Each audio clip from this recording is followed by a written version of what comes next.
Ang easterlies naman o umiiral dito sa may silangang bahagi ng Visayas at Mindanao kung saan ngayong araw ay magdadala rin ito ng mataas na tsansa ng mga pag-ulan. Manatiling may kaalaman at manatiling ligtas sa pamamagitan ng pagbisita sa aming YouTube channel para sa mga real-time na ulat panahon sa ating bansa. Laging tandaan, maging alerto at iba yung pag-iingat sa banta ng ulan, baha at pagguho ng lupa. Ngayon, oras na para marinig mula sa ekspertong meteorologist. Bibigyan tayo ng malalim na pagsusuri sa lagay ng panahon at ipapaliwanag ang anumang mahalagang kaganapan sa ating panahon ngayon o sa mga darating pang-araw. Ang easterlies naman o umiiral dito sa may silangang bahagi ng Visayas at Mindanao kung saan ngayong araw ay magdadala rin ito ng mataas na tsansa ng mga pag-ulan, pagkilat at pagkulog sa ilang bahagi ng Visayas at Mindanao, lalong-lalo na nga dito sa may silangang bahagi nito. So pag-iingat po para sa ating mga kababayan dyan sa posibilidad ng mga pagbaha at pagguho ng lupa. At para nga sa magiging lagay ng panahon dito sa Metro Manila maging sa nalalabing bahagi pa ng Luzon ay patuloy nga po magiging generally fair weather condition ang ating mararanasan, maliban na lamang po yan sa mga tsansa pa rin ng mga may hinang pagulan or pag-ambon na dulot pa rin ng amihan. Maulap na kalangitan at mga pagulan pa rin yung mararanasan dito sa bahagi ng Palawan, Apayao, Kalinga, maging sa bahagi din ng Aurora at Quezon, dulot pa rin po yan ng amihan. Samantala sa bahagi naman ng Visayas at Mindanao, magiging mataas yung tsansa ng mga pag-ulan, pagkilat at pagkulog dito yan sa bahagi ng Leyte at Southern Leyte, Caraga, Davao Region, maging sa mga lalawigan din ng Eastern Samar, dulot yan ng easterlies. Pag-iingat para sa ating mga kababayan sa posibilidad ng mga pagbaha at pagguho ng lupa. Sa nalalabing bahagi naman ng Visayas at Mindanao ay meron lamang tayong mararanasan ng mga isolated. Ito yung mga biglaan at mga panandaliang pag-ulan, pagkilat at pagkulog, dulot naman yan ng easterlies at ng mga localized thunderstorms. So muli po, pag-iingat para sa ating mga kababayan sa posibilidad ng mga pagbaha at pagguho ng lupa. Ngayon, malalaman naman natin ang lagay ng panahon sa mga susunod o darating pang-araw. Bago mo ipagpatuloy, huwag kalimutang mag-subscribe at pindutin ang notification bell para lagi kang updated sa ulat panahon sa ating bansa. Huwag mo ring kalimutang ibahagi ang video na ito para makatulong o malaman ng iba pang kababayan natin ang lagay ng panahon sa ating bansa. At para naman sa 3-day outlook ng mga key cities ng ating bansa, patuloy nga pong makakaranas yung malaking bahagi ng ating bansa ng bahagyang maulap hanggang sa maulap na kalangitan. Maliban na lamang po yan sa silangang bahagi ng Visayas at Mindanao. Sa bahagi naman ng Legazpi City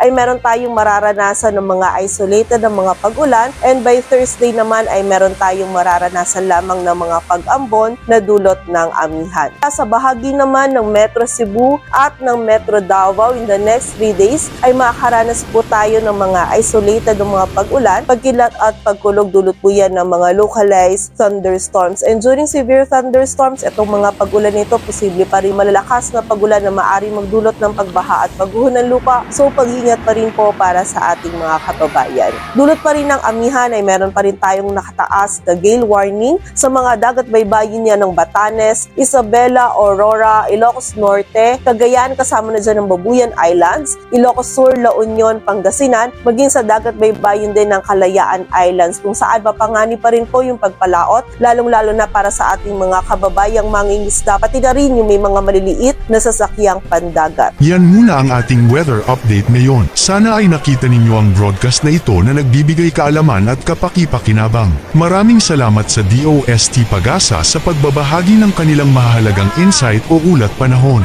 Samahan kami sa susunod para sa higit pang mga weather update sa ating bansa at manatiling nakatutok sa weather update ng bansa, at huwag kalimutan i-share at mag-subscribe na rin. Mabuhay ang Pilipinas!